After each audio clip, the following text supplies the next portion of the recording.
Japlou n'est pas devenu un crack tout de suite, en vérité, mais il a quand même révélé assez rapidement qu'il était un sauteur étonnant, je dirais. Étonnant, sans style, mais très généreux. Il sautait très haut au-dessus des obstacles, donc il intriguait, là encore. Mais c'était un cheval qui a toujours été un peu fantasque, très rebelle à l'autorité au départ du cavalier. Pas rétif, pas méchant, pas agressif à l'égard de son cavalier, mais coléreux. Il ne supportait pas d'être tenu de trop près ou que l'on soit exigeant avec lui au départ. Ce qui m'a valu d'ailleurs pas mal de déboires pendant des années, avant qu'il ne devienne plus docile ou plus complice, ou plutôt avant que je comprenne qu'il ne fallait pas que je force son adhésion, mais que je l'obtienne.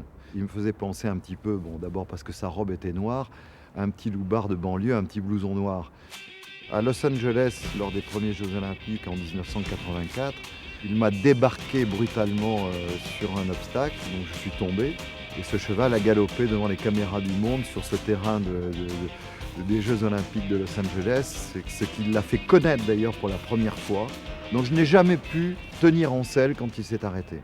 Et donc ça m'a valu des vols planés mémorables que beaucoup ont en mémoire et qui révélaient en fait le caractère de Japlou, à la fois un cheval généreux dans l'effort, mais qui avait peur de sauter les obstacles, et de sauter notamment certains obstacles, de plans verticaux ou très étroits, ou des obstacles massifs, et donc pris de peur panique, au dernier moment, il pouvait soudainement s'arrêter.